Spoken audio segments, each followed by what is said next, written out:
Good afternoon, everyone, and a warm welcome to the Water Show. Water is and will always be a hot topic.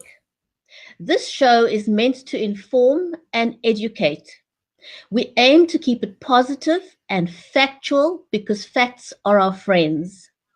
And whilst we want to hold the keepers of our water accountable for its mistakes, we also want to keep the conversation open so that we find solutions together and work towards a win-win situation for all. Join the conversation as we talk to independent water professionals. Welcome, everyone, and we welcome your comments during the broadcast live. And if you're watching this on the replay, please leave your comments or your questions in the comments so we can get them answered. I also just want to remind everyone that's watching live, please, if you're watching from any other Facebook page other than the Cape Town Water Crisis, I will not see your comments live and will only be able to get to them after the broadcast. So welcome, everyone. Now, first of all, I want to introduce my guests for today. First of all, I'm going to introduce Benoit Leroy. Benoit is a chemical engineer with over 30 years experience across many sectors in water. And then also Dr. Anthony Turton is also no stranger to most of you. Dr. Turton is a trained scientist and he specializes in water research management as a strategic issue. He's also got a very, very robust publication record. Dr. Turton is a sought-after professional speaker, consultant, and also a writer. Gentlemen, welcome. Good afternoon. Thank you. Good to be with you. Great to have you on the show today. I'd like to open up the conversation very broadly. Water, as I said, is a very, very hot topic with a lot of untruths going out there. Whilst we are in crisis mode, we want to stick to the facts and make sure that everyone understands why we are here and where we are moving forward. So first of all, I want to get out of the way, Anthony and Benoit, does either one of you have any relationship with either the Department of Water and Sanitation or any of the municipalities? Is either of you on their payroll or are you entirely independent? I'd like to get that clarified. Okay, I can answer absolutely no. In fact, I'm probably persona non grata with many of the entities, but no, certainly I don't have any financial affiliation with any of those entities you mentioned. And Benoit? Okay, I'm not sure if Benoit can hear me. Yeah, I unfortunately no commercial interests, no remuneration. I can hear you, Brigetti. Can you hear me? Yeah, I can hear you now. Can you hear me, Brigetti? Yeah. I can hear you. I unfortunately have no remuneration or commercial interests.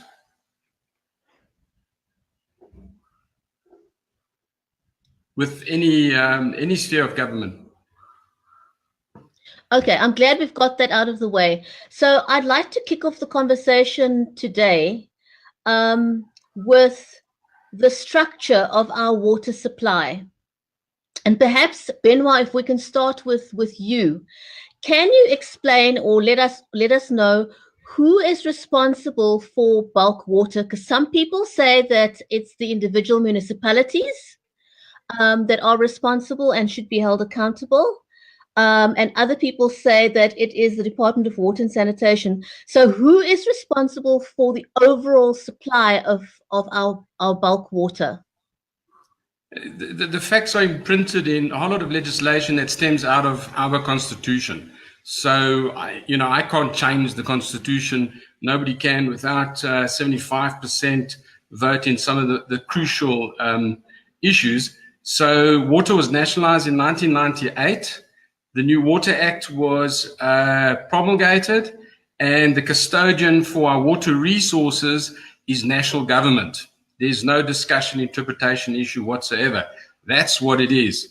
Stemming out of that, we have another two spheres of government. We have provinces and we have local municipalities. The provinces are really the oversight part of water distribution, water resource management and distribution. And then local municipalities, be it a uni city or district municipality that controls the small cities and towns, are the water service authorities or water service providers that are provided bulk water resource at a given time, price, and quantity by national government. And this is generally speaking groundwater, surface water and groundwater, but mostly surface water. And the municipalities then distribute to their customers, according to the Water Services Act, what they receive from the bulk water service providers. So some of the cities are provided by water boards, and the only shareholder of the water board is the Department of Water Sanitation. So there's no interpretation issue or anything like that. It's very clear that our resources are controlled nationally, and there's a very good reason for that. I'm not saying nationalization is good at all. What I'm saying is we have interbasin transfers, and we've been world leaders for many basin transfers that do not sit in any one municipality or any one province. So our water, and being a water scarce country, our water is controlled, and that's the reasoning behind it, okay? So from my perspective, if you want to deal with the water being distributed to your factory, municipality, or to your house, to your shopping center, you deal with the municipality, who is the reseller of that water. And their only source is from Department of Water and Sanitation. The landscape may well be changing because National Fiscus is strained, and there are issues stemming out of that, and we've heard Treasury say different things, but the constitutional legislation hasn't been changed. So there was talk of changing it, and the previous Minister of Water Affairs wanted to, and I'm guessing that it was because the national mandate could not be met. So we need to know and understand this and accept it so that we know whose door to knock on and who's accountable for what. So my next question is also then, so we've established that the responsible entity is national government when it comes to supplying bulk water. So whose responsibility is it then to supply augmented water? Is that also national government, or is that municipalities? Augmented is water, it's bulk water. So that's national government's responsibility. And it's always been that. The difference now is that we've got induced drought, we've got hydrological drought, and we've got a bankrupt Department of Water Sanitation. So we have a unique mix of things resulting in the collapse of the national water, let's say, mandate. And now the question, everybody is looking around who's responsible. So I think certain cities have been more progressive than others, especially coastal cities, where they're able to control, for example, augmentation from the sea. And the question there is, who is responsible? Well, if you wait for national government, you could wait another 10, 20 years. So I think the coastal cities have a unique situation whereby they can access it. But will they be allowed to is a different question. And that's not a national Department of Water Sanitation issue. It could be a national treasury issue who has to underwrite all municipal expenditure and authorize it. So I'm not saying there's politics at play. What I'm saying is there's a unique situation that's developing, and it looks like mandates are going to change over a period of time. But right now, national government is responsible for the provision of all water. It is the only custodian of our water resource, and the water resource is what's in the air, what's in the ground, and on the ground.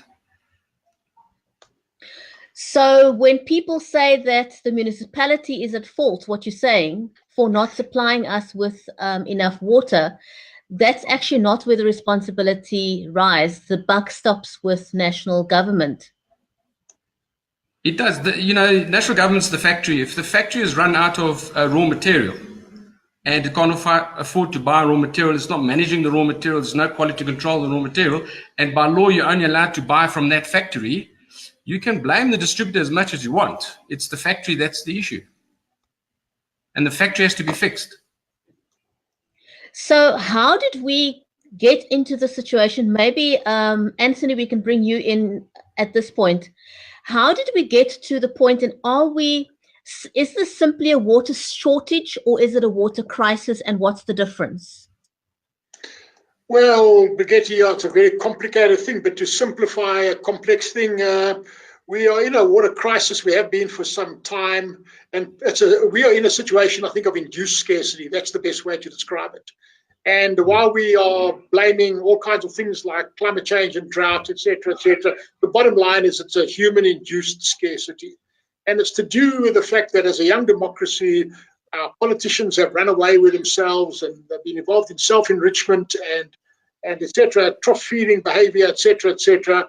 And part of the problem, a significant part of the problem, has been the political culture that has allowed for people that are engaged in criminal activities associated with self-enrichment are never brought to justice. So we've got this culture of impunity that has really poisoned the well. And on top of that now, this has created a perfect environment for the unintended consequence of a policy known as cadre deployment, where cadres are deployed into positions for which they don't have the necessary technical qualifications, but are also never held accountable when they drop the ball. So that's what it is. The national ruling party has got the right to make its policies. It's got a popular mandate from the majority. That's the policy they've made. And we are where we are today as a result of that policy. So are we going to turn around from the policy? Well, if we realize that we're going to have to make changes, then we will. If we continue to do the same old stuff, the classic Einsteinian definition of insanity.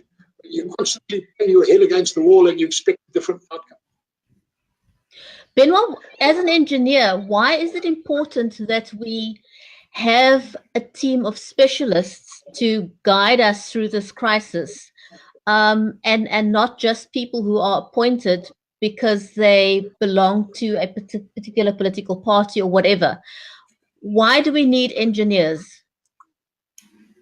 I'm rather biased on the engineering side, and I'll add we need accountants and we need scientists also to make a happy team, amongst others, educationists and the rest. But generally speaking,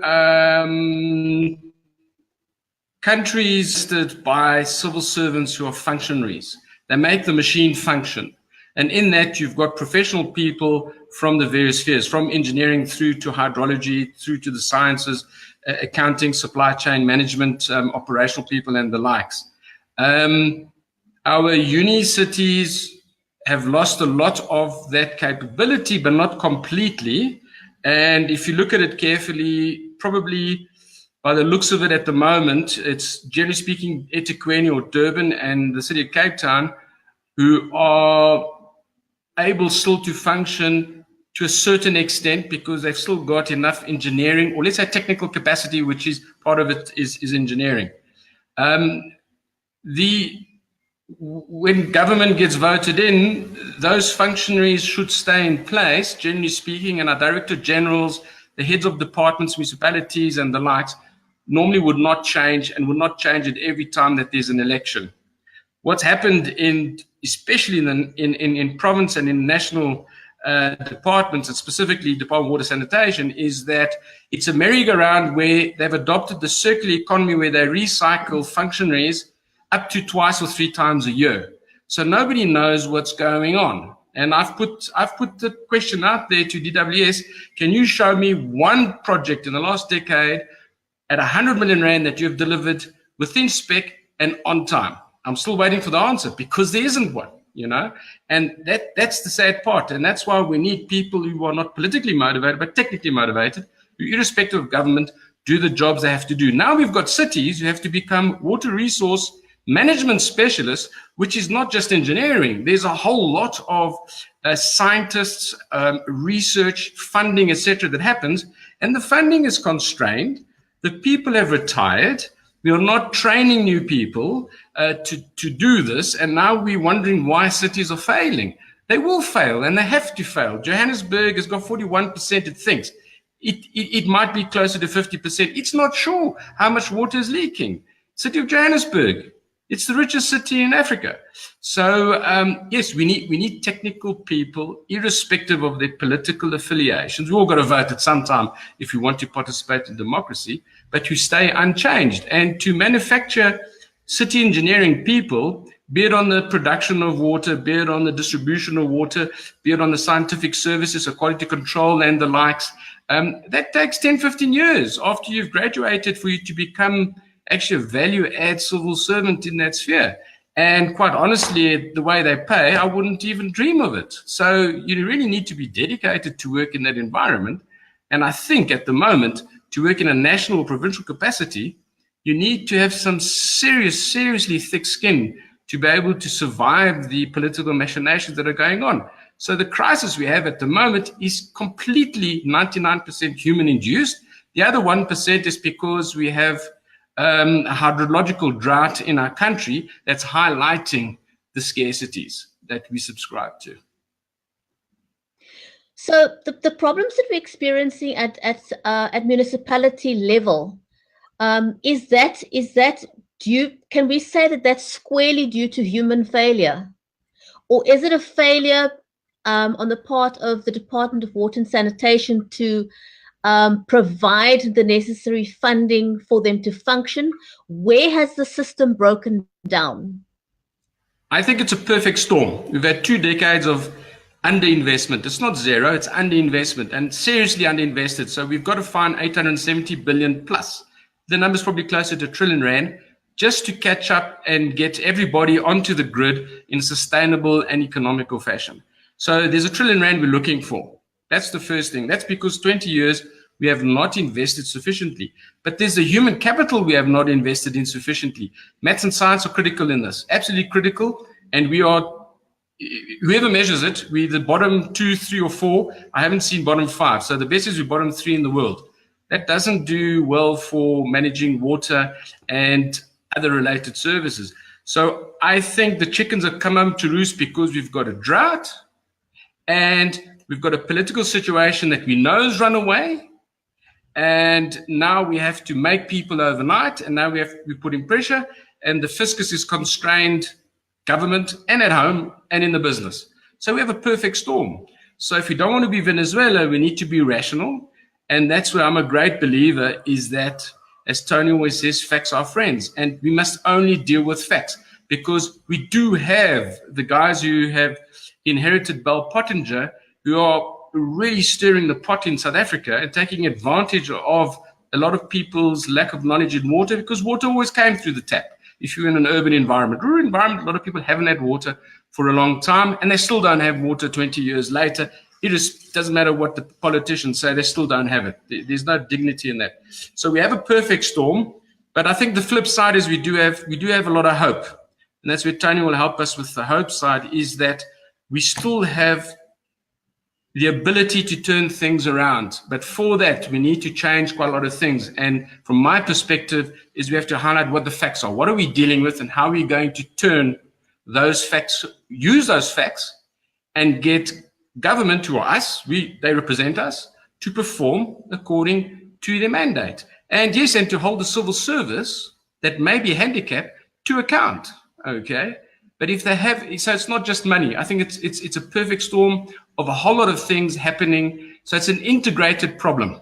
So we need some smart integrated solutions, but based on facts. Before I move on to Anthony, I just want to put one more question to you with regards to municipalities and supply of water, etc., because there's a whole storm in a teacup over costs involved in supplying water to us, the citizens. And people are, especially in the city of Cape Town, for example, the structure, the costing structure of how water is supplied to us in our home has changed, because previously the cost of bulk water was always linked to how much we consumed, and we've become used to that. We've now just already discussed that the municipalities don't have money, DWS doesn't have money. We need augmented water, and although that responsibility lies with the Department of Water and Sanitation, they don't have the money. So somewhere the money has to come from. Explain to us why we are now, us the citizens, we're using, this is a hot topic, and I know that, but it's something we do need to clarify. So I'm now using a quarter, if not less, of the water that I used before, but I'm now paying 3, 4, 5 times the amount of money I paid before. Why is that? Explain that to me. Okay, I do this daily, at least 3 times a day, for the last 2 weeks. And City Cape Town is a perfect example. Their budget without augmentation is roughly 5.7, 5.8. We say 5.5 billion rand. That's their budget. And in actual fact, it's not enough because people want leaks fixed up quicker because we have a scarcity of supply. But it's 5.5 billion. Let's just look at that number. The amount of water we would use in Cape Town in summer was 1,200 megalitres a day, average during the year of about 800 odd. So it varies anywhere between 800, 1,200. The allocation by Department of Water Sanitation is 450 megalitres a day, which the city has never met. So let's not blame anybody. The fact is the target is a third to half of what is available. And that's the Department of Water Sanitation. They control the water. They say, this is your allocation. So the city is at 45% down, and agriculture is 60% down of its usual allocation on average. So you take that volume, so you take 5.5 billion rand, you divide it by 365 days, you divide 450 megalitres a day into it, you get 32, 35 rand, you add 5% because indigent folk who are roughly 300,000, 270, 280,000 households of the 1.2 million odd households, so 300,000 in 1.2 million, only use 4.6, 4.7% of the water. So you add 5% to that, so the water should cost about 35 rand, 36 rand a cubic meter. If you use double the water price will be half. The issue of the 5.5 billion is that it's largely fixed. There's a small variable component, which is chemicals, which is electricity, but generally speaking, and there's a lot of vacancies that are not filled, and the water sanitation department is the highest that's not filled. It's not because it's not money, it's because people don't want to work there. It's a very difficult job to work in there. They're battling to find people, especially professional people. And I say, it's my opinion, is people don't want to work there. The city is not going to say that way. It's my opinion, prove me wrong. So the city has control over its budget, but quite honestly, it needs to increase that budget. That's why it's gone to the money markets now. And it's raising another 1.4 billion rand for augmentation, which will be paid off over 20-year bond or 10-year bond. It's what national government would normally do. So it's doing that now purely because national government is not providing the augmentation. It needs to do that. It's looking for 10 to 15 billion, by the way, so it's a lot more. So the water price is really related to volume with a fixed overhead. Now, one mustn't look, and people are looking at the monthly accounts of the municipality. You got to look at it as a season, quarterly at best, but really seasonal and over the year because there are under and over recoveries. City of Cape Town is owed 8.8 billion rand, of which I think more than half of that is water that's not paid for. If the city is bankrupt, nobody will have any water. So there's those who want to stop the city from functioning have got to think about it very carefully because then everybody loses. Okay, so yes, as a consumer, the water price has been going up at double inflation, also in Gauteng, where I live. Okay, I despise paying that. I have no choice because I understand the mechanics of it. The flip side of it is that if we invest in water, and Cape Town, I tell you now, in 10 years' time, people will be saying we are the only water resilient uni-city in South Africa because we invested in our water economy and will attract industry that is water intensive. I'm talking about agriculture and what goes around agriculture, the food and beverage industry, etc. So we might laugh at it in 10 years' time. It is very tough. The other thing is with the tariffs is that the rich, the top 5%, are not subsidizing 50% of the population anymore because everybody is within a limited amount. So they're all within the first 2 blocks of the tariff. There's only 4 blocks, 0 to 6 cubes, 6 cubes to 10.5, 10.5, I think to 35 and above 35. And most, 400,000 of the 1.2 million households are within 0 to 6. And that's why 0 to 6 kiloliters or 6,000 liters have to be charged. No free water except the indigent, which is only using 5% of the volume. So if you have a very careful look at it, it's an unsavory issue where our salaries aren't keeping up, if you don't invest in water, the salary is academic. You won't be getting it. None of us will be getting it. The region can't collapse. And this is why we need to understand the dynamics, and it's complicated to understand those dynamics to ensure that the city survives and put pressure on national government to assist in facilitating that augmentation is done in the most efficient way. And quite honestly, at the moment, I think the cities are better equipped to do it than what national government is. I've got one more question for you before I move on to Anthony. There's been this huge also storm brewing about the city of Cape Town. And again, I want to reiterate to everyone who's watching this broadcast that neither Anthony Turton or Benoit Leroy has got any affiliation with national government or the municipalities, any municipality. They're not getting paid by them. So what they're telling me now is not because they're working undercover for any of these organizations. All we want to do is get the facts out there. So one more storm that's been brewing in a teacup is the fact that the city of Cape Town is making billions or millions out of our back pockets by charging us more, and that they're over recovering. Is that true or not? You know, I thought Bell Pottinger went bust, but somebody took it over. And I won't name the press that's doing it. We all know who it is. But it was explained by the head of water sanitation Cape Town. It's been explained by the deputy mayor. I've tried to explain it. Tom Brown has explained it. Is a loan facility was provided for, I think, 2 billion rand for day zero and for some immediate interventions that would happen in this ending June 2018 fiscal year. And what happened is 600 million was spent and 1.4 billion in rough numbers was not spent. The 1.4 billion was a loan that wasn't taken up. So it's money that wasn't borrowed. That 1.4 billion, had it been used, if day zero had been hit and some of the seawater desalination, the emergency plants weren't shelved, and luckily they were shelved because of waste of money. If those hadn't been shelved, those costs would have had to be paid for. Okay, and the debt relating to that would have had to be paid for. So it's more than 1.4 billion the city's looking for now in bonds, would have had to be paid for from next financial year. They haven't. So there's been a saving there. So it's quite ironic. There's actually, the city has saved 1.6 billion of the 2 billion. And now there's this extra money. If you look at the city's accounts, the provisional accounts that are being audited before they're signed off, but they roughly show that there's an over recovery. Okay, there's an over recovery in the accounts of the municipality available online. However, they're not in real time because there's two things. There's bad debt, which is over 4 billion rand. This is money that's more than 60 days, 90 days, I think. And municipalities, you don't pay them 30 days, they cut you off. You get a notice, a week later, you cut off. So that's bad debt in all likelihood. The other thing is they haven't paid all of their creditors and they didn't provide for them. I don't know why. My opinion is, and the creditors are Department of Water Sanitation for the raw water toll tariff, is they don't know how much to charge them. So the accounts are not, they haven't been signed off because they don't have all of their costs in, and they will be audited by the Auditor General. And generally speaking, City of Cape Town, compared to the other uni cities, has always had a clean audit. It is changing now, but it's small stuff, and it's not to do with the water. There is no extra cash. And I think the upside here will be that this last financial year, the rates and taxes will not have been used.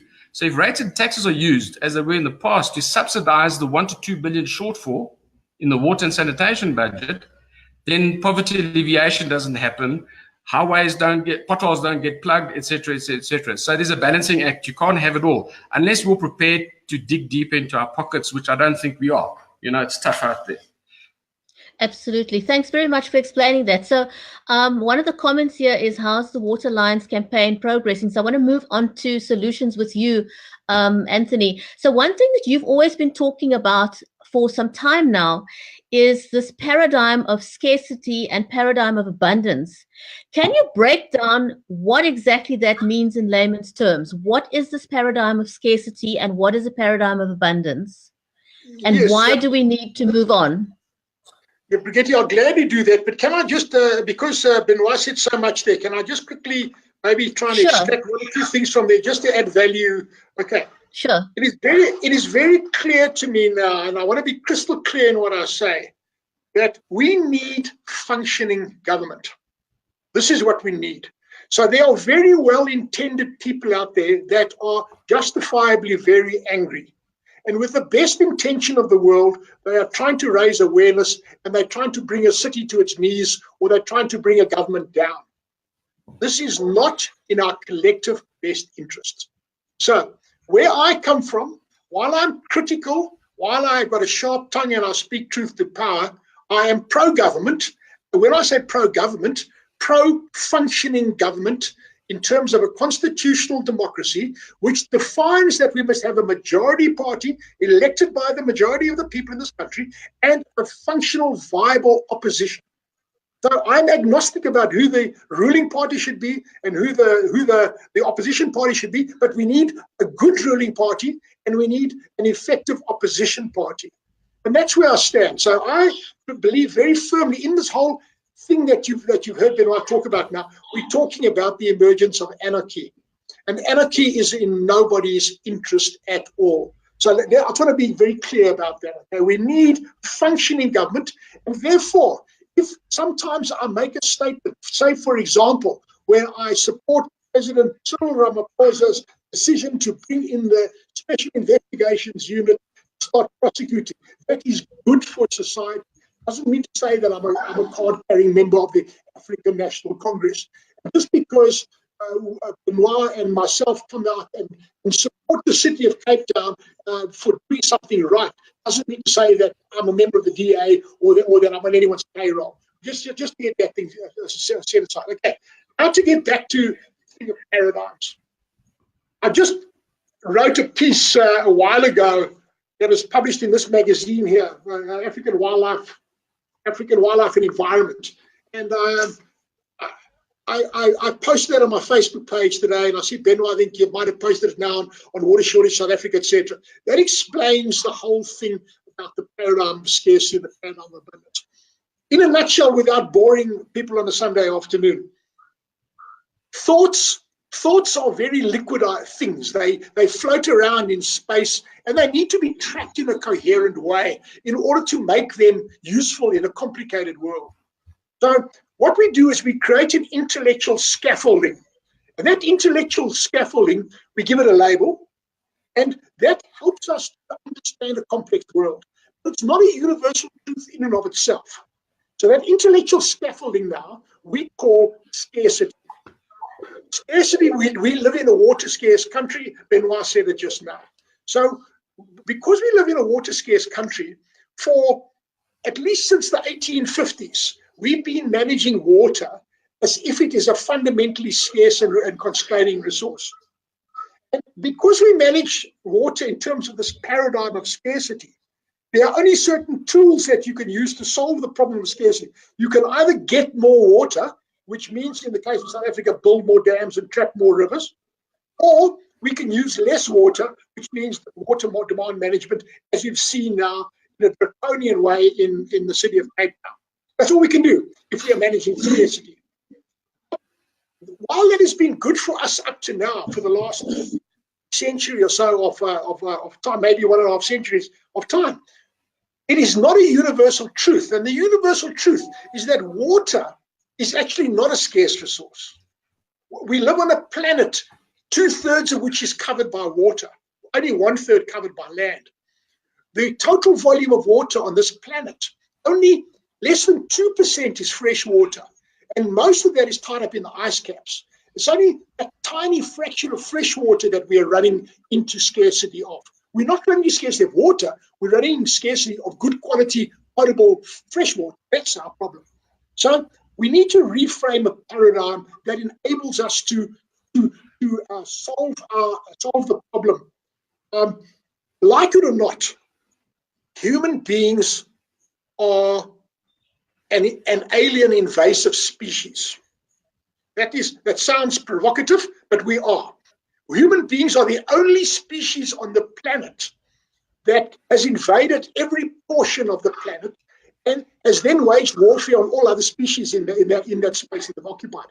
So either we have to accept that we are an invasive species, and therefore we are breeding prolifically, and therefore we are continuing to consume resources, and therefore we're eventually going to consume ourselves out of a sustainable resource base on which to live.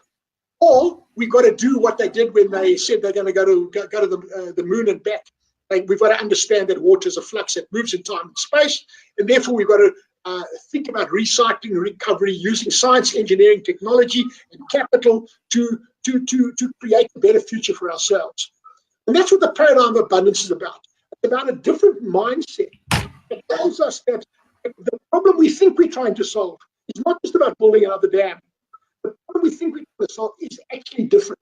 And what's different is that human beings are outstripping the resource base on which we sustain ourselves. As simple as that. So if we think about that and we think smartly, we can now engineer our way out of the problem. So that's really what the paradigm of abundance is about. It's about understanding that the way we look at a problem is not neutral because it's defined by the paradigm, and the way that we rethink the problem actually gives us a wonderful set of opportunities to rejuvenate our economy and to create substantial a number of jobs, bring hope, bring a better vision of a future in South Africa. It's almost a no-brainer. We have to do it. But it's not for me to say that. It's for millions of people to start understanding that we have to do it. This is really, at the end of the day, a message of hope, because it's a message about a better future in which we are not going to fight over the last little block. And in fact, I just want to say one thing, if I might, before I hand back to you. With the Water Alliance campaign, we are working because we want to bring a vision of hope and not a doom and gloom scenario. We want to strengthen government. We want to make it more accountable. But we also want to educate people, and a way to educate people is to bring facts across in a way that's understandable. I'm very proud to say that we're working with some teachers. We're working with a school in particular. I'm going to mention it now. The Charterhouse Schools has been pioneering an education campaign, and they just sent me a little video clip because on Tuesday next week I'm going to be talking to a couple of hundred school heads and talking to them about this program. And I'm very proud to say that, in fact, I'm even humbled that here is one school teacher in one school that has fired up support to the governing body and through the pupils or learners at the school, and they've come up with a wonderful program that they're pioneering that we can potentially roll out nationwide. And it's such an incredibly positive vision. And with your permission, I don't know when you're going to release that little clip. I think it should be released at some point in time, because in my view, it's actually inspirational. And it gets us away from this conversation about who's to blame for what. That is where I wanted to move into next, because, we can spend hours and hours talking about who's to blame, but it doesn't get us anywhere. We need to move forward towards solutions. Once we've established we need the money, the money needs to come from somewhere. But beyond that, we also want to hold, as you said, we want to hold the people who are supposed to provide us with water accountable. How do we do that? You've touched now on the Water Lines campaign. Can you expand to us a little bit of what that is about? I want to make it very clear so that people understand what the Water Lines campaign is all about, because the first thing that comes to mind when one thinks of someone that's a campaign that seems to be anti-government, is the Water Lines campaign anti-government? Is it a vigilante movement? What is it all about? Can you explain that to us? Yes, I made it very clear a couple of minutes ago that we need functioning government. And part of functioning government in a democracy is oversight and accountability. If we don't have oversight and accountability, we then go down the slippery slope to anarchy. And I would suggest that the crisis we currently find ourselves in today is a direct result of the fact that under former President Jacob Zuma, the corruption got so entrenched and so institutionalized that even our members of parliament, whose fundamental function, the reason why they get paid a salary every month, is an oversight role. They lost that oversight role. They ceased to function directly in an oversight capacity. And as a result of that, the slippery slope was engaged. And with a slippery slope, the first thing that happens is we lose faith and trust in our institutions of governance, our institutions of democracy. We see this happening in the United States of America at the moment. We see it in other parts of the world. So it's not unique to South Africa. But the important thing is we need accountability, because if we don't have accountability, we get back to a very simple, I love simplifying complex things. If anyone that has ever brought up a child will know that if you do not sanction that child's bad behavior to get less of it, or if you do not reward that child's good behavior to get more of it, you're going to be doomed. You're going to constantly go around with your head up in the clouds, okay? So we have to support good behavior to get more of it, and we have to sanction bad behavior to get less. It's as simple as that. And we have to work through the courts. So, for example, in the president who's currently battling for his own political future because he's fighting a fragmented party, he's fighting the remnants of a highly corrupt regime that have looted hundreds of millions, in fact, hundreds of billions of rand potentially have been looted from this country. Of course, there's going to be a bitter fight. And of course, we, the citizens, have to make a decision at a point in time. What are we going to do about it? What can we do? Well, we can become a vigilante. And you become a vigilante, you say, no, we are going to enforce the law. That's unacceptable. To me, is unacceptable, because you are now becoming just another free agent. And another free agent is nothing more than the angry mob walking around burning down trains. Exactly the same thing. So what we've got to do is we've got to say, right, we believe in the rule of law, and we believe in accountability. So, therefore, Mr. President, if you have executing your role and duty and responsibility to the Constitution, have decided to empower the SIU to investigate serious crime, we support that. Not only do we support that, how can we assist you in doing that? That means we're not vigilantes, because we are now assisting an impactful authority. And we're going to be doing this in a sophisticated way, because we're busy, as we speak now, developing strategies, but also developing relationships with entities that can start providing empirical data that can be used in a forensic way to prosecute people. So just now, about an hour or so before I came on this broadcast, I was speaking to someone now about a corrupt situation, believe it or not, in the Western Cape. It's in the Western Cape. Okay?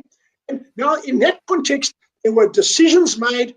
That was a tender irregularity, and there's a ton of empirical evidence. So that has got to be packaged in a way that's got to be handed over to the SIU in a way that they can take it further without jeopardizing the source of the information. So that's one thing, okay? But then, of course, there are other ones. There are other ones on the big tenders. We know for a fact that the Department of Water Affairs is bankrupt. It's a fact of the matter. We know that many of the major projects have not been delivered. So the Sout Islands Water Project, for one. We know that many of these are over budget. So we've got to ask a simple question: how is this so? And it's very simple. The answer, once again, is eloquent and easy. Any major engineering infrastructure upgrade has got an international benchmark. So if you are supplying water, 400 megaliters a day plant, whatever, there's an international benchmark for that. And if we go and look at any contract, any tender that's been awarded that is grossly in excess of that, clearly something's not right. Now we start looking. Okay? So the water lines is about, on the one hand, educating and bringing hope, because we've got to do that. If we don't bring back hope, then we're going to start seeing a fragmentation of society, more vigilante action, etc. We've got to reward good behavior to get more good behavior, and we've got to sanction bad behavior, but big time. We must sanction bad behavior now. We've got to bring down a buffalo. We've got to, I don't want to sound like a Donald Trump and say lock him up, but we've got to do that, because we've got to see the rule of law being applied. Because they say that justice delayed is justice denied, but that justice that's not seen to be just is also unjust. So we've got to see somebody held accountable for the plundering of billions of South African rands. We're complaining in Cape Town now about a tariff story. Well, that is a tiny, minuscule problem, tiny drop in the bucket of the South African problem. We've allowed 100 billion, I don't even know what the number is, to be stolen from under our noses. That backlog has to get made up. And once we've paid that money back from taxes again, we're going to be double taxed, in other words. Once we pay, then we've still got to pay taxes on the infrastructure that should have been put in the first place. And we can get angry about that, and we've got every right to be angry about that, but that's not the constructive way forward. So the water lines is there to try and channel these energies, channel the desire by people to, see to be done on the one hand. We've got to meet those legitimate aspirations, but we've got to do it in a constructive way. We've got to do it by partnering with, for example, the majority party in the country and also the major opposition. We've got to partner with both of those because both of them are legitimate players in any constitutional democracy, and we do that without fear or favor. So I want to touch a little bit on the Water Lines campaign and the relationship with Water Shortage South Africa. Benoit, if you can just very briefly explain what Water Shortage South Africa is all about. And I wanted to know, the Water Lines campaign, is that exclusive to the Water Shortage South Africa campaign? Because there's other campaigns going on. There are people raising funds for water. There's a handful of them. Tell us where this is going. Okay, so Water Shortage South Africa is a neutral platform, okay, where we highlight the problems, the issues, and we come up with solutions. And right now, the solution is to reinstate governance, and governance with all three tiers of government where people are held accountable. That's what we pay for. That's what we elect people to do. So a neutral platform. And as Tony says, we will deal with all the political parties as long as the agenda is clear, it's progressive, okay, and it's to resolve so that we don't have water shortages. And then we can change our name to Water Solutions South Africa, okay. So education is a long-term objective in doing that. The Water Lines project is really to reinstate governance. It's exclusive to Water Shortage South Africa. It's a strategy that we developed with Anthony. Anthony is part of our team, okay, and Anthony elected to be part of our team because he can see that we are one of the effective platforms for doing this. We are not politically motivated. As we said, we don't work for government, and we want governance to work, okay? And so the Water Lines project is the end goal. We will know we've met the end goal when South Africa starts investing the 1 trillion rand into water infrastructure, and the multiplier effect in the economy will probably be 7 to 8 times that. Can you imagine turning South Africa around on reinstating water governance so that the 100 billion that was stolen, misappropriated, borrowed, deposited, I don't know, the numbers between 1 and 200. Just remember, Eskom has paid 200 billion more for the Medupi and Kusile alone. So the number's more than that. But anyway, and we've got 500 billion in debt in Eskom by the time those power stations are finished. So our next generations are going to be saddled with this debt. What we need to do is make sure the economy can service that debt. And that's what we're going to do. And the Water Lines project is one of our flagship projects, okay, in being able to reinstate that. And I must say the vigilante word comes across very strong.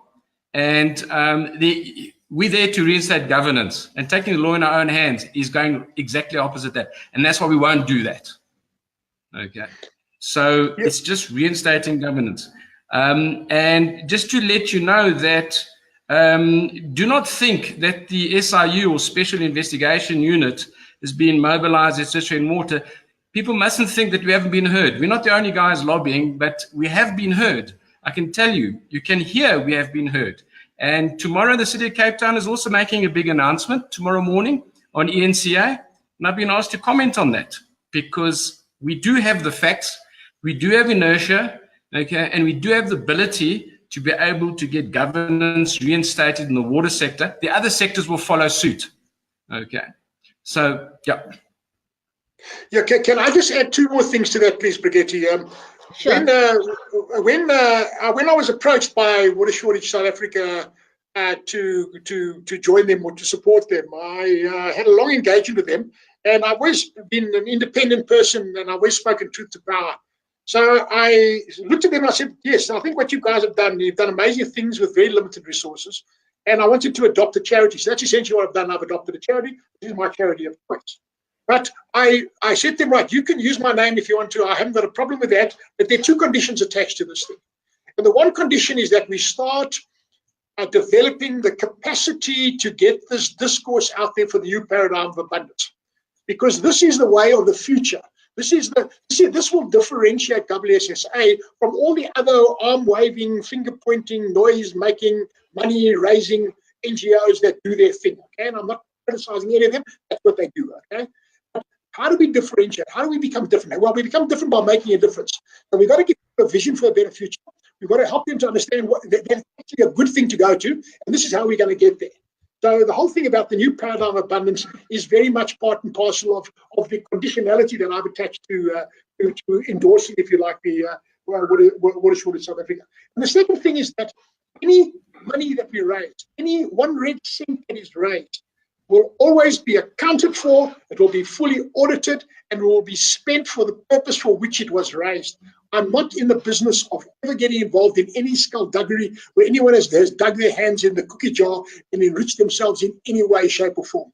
So that is why some of the funding patterns have been a little bit laborious and complicated. That has been in my insistence, because I said we've got to have a full audit trail of all of these things. And I congratulate the team for getting this thing together under very difficult circumstances in a relatively short space of time. And I really appreciate that. But now, when we put our foot down on the gas pedal, and we now start collecting R1 million or whatever for a campaign, we're going to be able to get it. And we'll, for example, we're looking now at this education campaign. A lovely campaign, got a really nice, good feel to it. In fact, to show the benefit of the sort of good, vibey part of this thing, feel good about a better future. You turn the whole rancor and hatred and anger into something more positive. And we've been approached by a international songwriter. Terry Dempsey is his name, and Terry is put together a song. It's a very inspirational song about making the world a better place, looking at the broad environmental thing. He's generously decided to donate some of the proceeds from that song. It's a commercial enterprise that he's doing it, so there will be some proceeds of that song, but he's going to donate that. This is the Water Lines is the charity of his choice. So, no, then that means we're creating a bit of a movement now, because now we have a song that people can relate to, that people can use to ultimately help us to make the world a better place, to inspire us to a better future. And that's our challenge. Our challenge is, as leaders, is not to fall into the pit of anger and hatred and bitterness and finger pointing. That's where too many people are at the moment. The role of leadership is to transcend that and say that we are going to go north by northeast. We're going to go 1.2 thousand kilometers, and when we get there, this is what we think we're going to find. This is what we need. Okay? So that's as long as I've got breath in my body, that's where we're going to go. So how can people get involved in the Water Lines campaign? You know, the ordinary man on the street. What can we do to support the Water Lines campaign? I think the important thing is that each person should become an ambassador for change. We want to create a broad-based movement of positive change. People want change for good.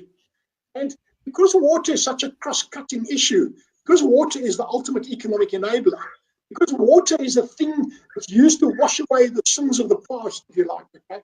We can create a much better future this way. So if everyone becomes an ambassador for change, just talks about it in a positive way. Then, of course, we also need to just put a little bit of an investment, put skin in the game, put a rand, not right now. We don't need it right now. When we need it, when we pull the trigger. All right, we are going for, let's say, for example, an education campaign. We're going for an education program. This is the budget. This is what we need. Please help. Or on the other hand, if we are going for some criminal prosecution, for some official that is being investigated, and there's a reasonable chance of success, we are partnering with some very, very high-powered investigative capabilities. And once we know that there's a reasonable chance of success, we don't squander people's money. There's a reasonable chance of success. We will make a contribution from Water Lines, and we will ask the other NGOs to also contribute as well. That's where it's going to go. That's the way that it can become part of the thing. So just picking up from what you said there now, you are open to working along with other NGOs in the water space?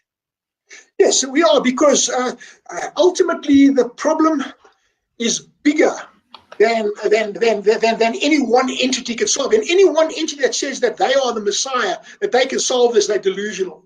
And as you know, I love to quote my good old friend Albert Einstein, and he tells us that the level of ingenuity needed to solve a problem exceeds the level of ingenuity that created the problem in the first place.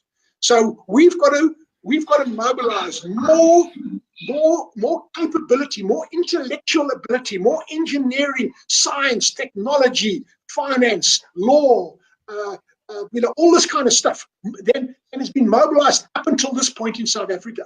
So there's no way we can do it on our own. So frankly, if there's an NGO that specializes, let's just say, for example, in constitutional court work, that is their core skill. It would be foolish of us to go and say, we are going to do that now. We'd rather partner with that entity and they would say, how much do you need? How can we support you? We'll get the grassroots support and then let's do it that way. So it's got to be a broad-based coalition of positive change, a movement for positive change, of which the water thing is hopefully the inspirational, that's the pot at the end of the rainbow kind of thing, because all the other stuff will happen on its own. So if there are any NGOs or NPOs in the space, and also because you mentioned the educational factor, so we're talking about schools. If there's any schools that want to get involved and adopt the Water Alliance campaign, what is the process for them to get involved? Well, I think the best is to log onto the website and register as a volunteer. Register as a say you want to get involved. At the moment, I don't want to speak on Benoit's the CEO, so I'll leave him to answer the structural questions. I think we're going through a period of rapid change at the moment, and we're still organizing how to organize these things, okay? So we're a little bit ahead of ourselves here. But the important thing is that if they log on and they say this is what they want to support. And let me just give you an example, Brigitte, just to help people to think carefully about what I'm now saying, okay? We want to, for example, we've got over 3,000, maybe more, water sector professionals in South Africa. They are all professional people in that they are engineers, they are scientists, they are technicians in the water sector. Now, every one of those people has a code of conduct that is determined by their professional affiliation, say as an engineer or as a professional natural scientist. They've got that mandate, that responsibility, but they've also got a responsibility through an entity called WISA, the Water Institute of Southern Africa. And their mandate is to provide safe water for South Africa. And so any water sector professional that will be involved at every conceivable point of the water value chain, if any of those people know of something that is happening around them that is wrong, that goes against the professional code of conduct to which they subscribe, we need those people to do the right thing and to come forward with evidence. But now, how do we do this? Because most of those people work for state-owned entities. And the state-owned entity, if you become a whistleblower in a state-owned entity, it invariably ends up with a bad outcome for the whistleblower. So how do we protect that? How do we do that? Now this is a very important issue that I'm raising now, and I want us to think very carefully about that. So we're working with one NGO at the moment, and we've asked them if they can create on their own platform a confidential fraud hotline that people can log in, can make information available, but can be completely protected. For example, I wouldn't know who they are, Benoit wouldn't know who they are, no one would know who they are. There will be the capacity within that NGO to understand that what these people are doing is very valuable, important. The information they're giving is forensic evidence that has to end up in court. So it has to be tested under cross-examination. So it's got to be done correctly. We can't just do this thing. We can't hand a packet of papers over and say, here it is, now go do it, okay? So how do we do it? Do we go to an NGO that's big and say, please create this for us? Or suddenly out of the woodwork the other day, popped up an NGO that does this professionally. They run websites like this professionally. Now, it would be a no-brainer for us not to partner with an entity like that. Now the question is, does that entity, because there's a cost involved, so does that entity charge for that service? Is it a reliable service? Do they do it pro bono, whatever? But this is what we have to think about, because ultimately we've got to think about creating those clever oversight mechanisms that government should have done but failed to do. And by doing that in a professional way, how do we not compromise the professionals in the water sector that we know are committed to providing a safe product and a safe service? How do we enable them to do their job properly without them losing their job by doing the right thing? So these are very vexing things. I don't want to have on my conscience the fact that someone came forward and did the right thing and then lost their job as a result, and I can't replace their lost income. I can't do that. So how do we do that in a professional way, in a responsible way? But then also, when we're doing that, how do we start understanding the mechanisms of corruption in a more profound way? We've got to understand there's a recipe involved. How do we understand that recipe? And I'm a very analytical person. So once we understand that recipe, I'm getting back into my old life now. How do we understand how this animal works? And once you understand the habits of the animal and the habitat and what it does under what circumstances, we can now go into that beast and we can start excising the cancer that has destroyed our society. Wow, that is quite ambitious, but I can understand why we need to go that way if we want the Waterlines campaign to be successful. And I hear what you're saying. There's a very fine balance between having truth out, because the truth needs to come out. Unless we talked about this earlier, we need to know where we are at, because unless we understand where we're at, we can't move forward and we can't bring in the solutions. So we have to know what's going on. If we don't, we can't fix what we don't know. So that self-discovery of where we are at and what's broken down and why it's broken down is important. And I gather that there's a lot of aspects of the Waterlines campaign that is kind of still in development. And I can appreciate that, there's certain aspects that you can't discuss right now, but people need to understand that it's in motion. And anyone, from what I can tell, is that you're asking anyone who wants to be a part of the campaign to make contact with you via the website, correct? Yes, we are. And there's just one more thing that I want to say, please, without saying too much. You've raised the point there now. There's got to be a point in time where the things that we do have to be very confidential, and we have to play our cards close to our chest. Because if we don't do that, then we're going to start letting the cat out the bag, and we're going to start alerting those that are under investigation that there is an investigation taking place. But having said that, what can we as ordinary citizens, Benoit and myself and the rest of the people in water shortage are just ordinary citizens. We got a daytime job, we got to pay our bills, etc. Why should we become the target for retaliation? How do we overcome that problem? How do we do it correctly? So let me just give one example now.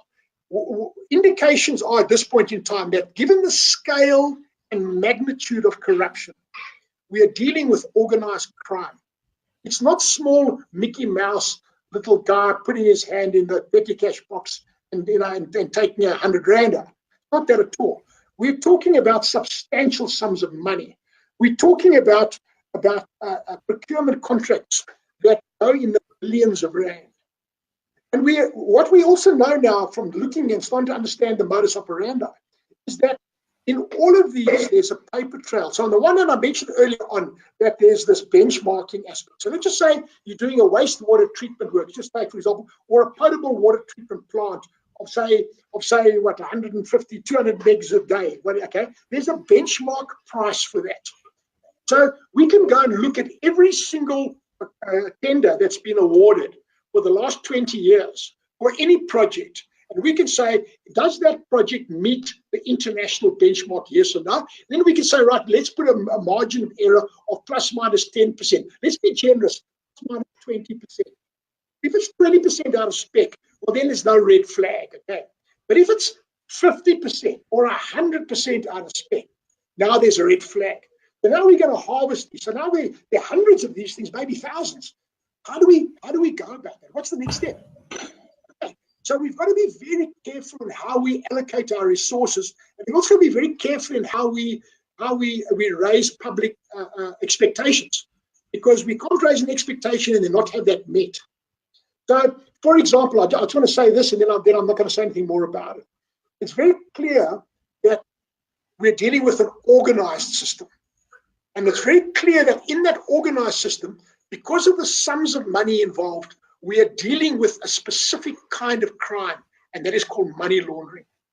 Now, that's good news, because the instant you're talking about money laundering, you're talking about US dollars and euros.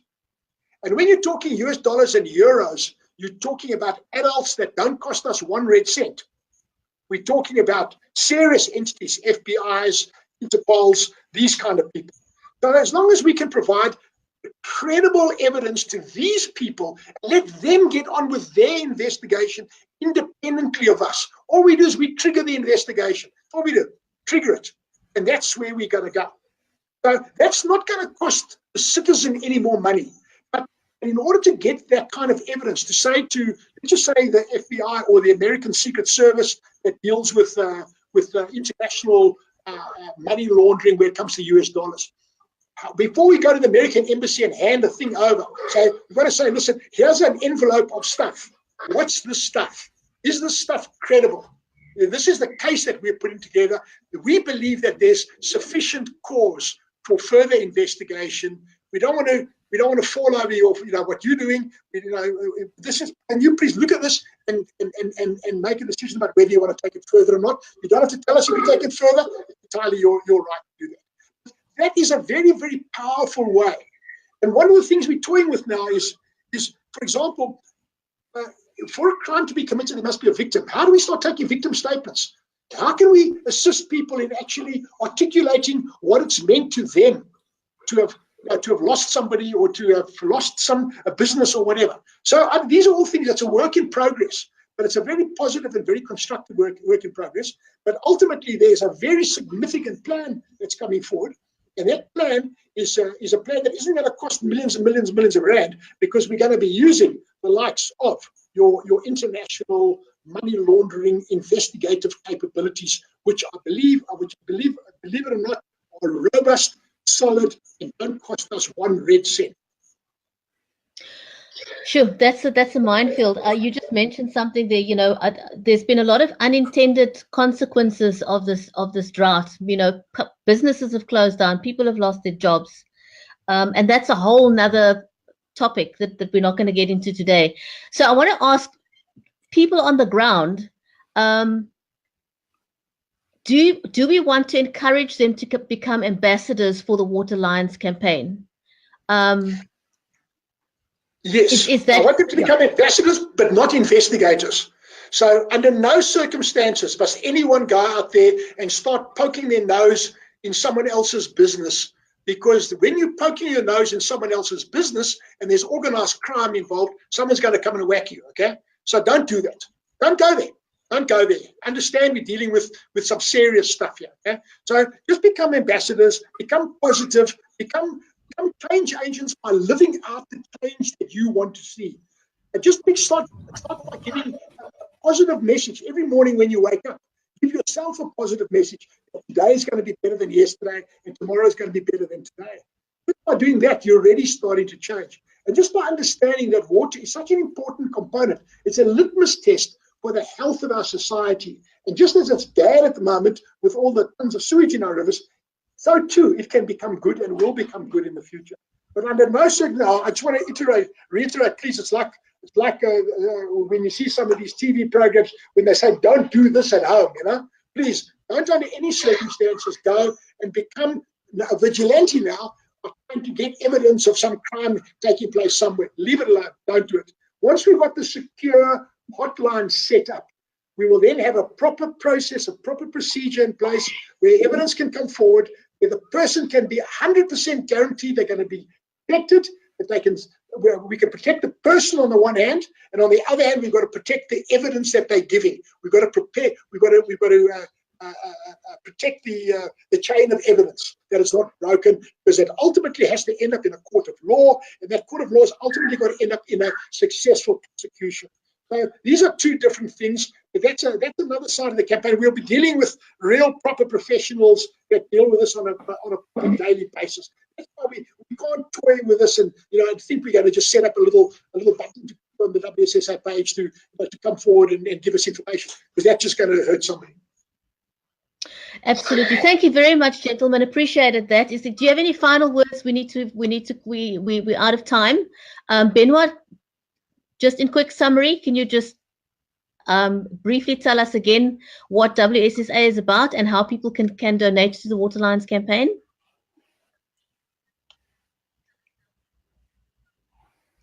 Benoit, can you hear me? Yes, I can hear you, sorry. Okay, so just in closing, how can people donate to the Water Lines campaign? What is in place? Okay. So our website is functional. We've got a lot of payment options over there. Also, to join up as a volunteer, we're busy beefing that up so that we can categorize in our database the skills on offer.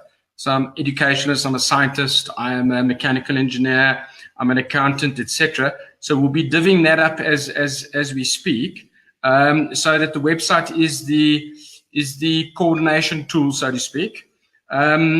So just to summarize, so as Tony has said, we've been collaborating, and it's absolutely key. There's a lot of like-minded NGOs, NPCs, etc., that have come on board. And the end goal is really to get policy certainty, because there is good governance and investment will flow. That's really all we want to do, is governance, policies equals policy certainty equals investment. And that can hopefully turn around South Africa. So if I was a political party, which I'm not, I would really say that water could win an election or a set of elections, and that would really be good for South Africa, because that means that water is important now. It's valued, and it's an investment worthwhile making. Fantastic. Anthony, any words in closing? I'd just like to say that let's start being positive. Let's try and transcend this rancor and anger and hatred that has divided our society. Let's start building a better future. This paradigm of scarcity that's playing out around us, the inevitable outcome is an amplification of what has happened in Cape Town.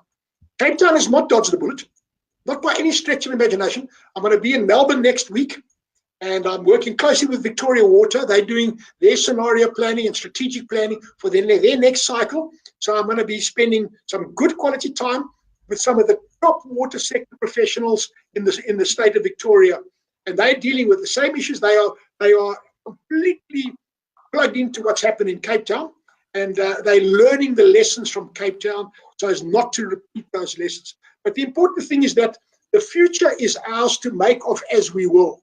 And if we allow this negativity to prevail, then we are dooming ourselves and the next generation to a bad future. The future is ours to change. No matter how dark it is at the moment, they always say that it's the darkest just before the sun rises. So we've got to think about a better future, and it's not very far from our grasp. I'm encouraged at the moment, although there's been backing and forthing with the ministry and with the presidency, and so sometimes we get a signal that they want to cooperate, then suddenly it breaks down. I think it's all to do with the fact that there's a chaotic situation that prevails, and there's not enough secretaries to run around to carry the things and the messages, etc. So the spirit that I get from the presidency is that they want to cooperate. The spirit I get from the ministries that they want to cooperate. I don't quite understand how, but we've got to just work with this. We've got to persevere. And ultimately, it's going to get better. This is the important message. It's going to get better. Thanks very much, Anthony. I think we'd like to end on that very positive note, because we want to keep the conversation going. We want to keep this positive. We want to work with governments. We want to make sure they're held accountable. And we'd love to hear back from you once you get back from Sydney, because there's so many parallel situations between us and their experience in terms of the drought. Gentlemen, thank you so much for your time. And we look forward to having this conversation again soon. Have a great afternoon, everyone. And thank you for joining us live. And thank you to all those watching this on the replay. So from us, it's goodbye for now. Thank you.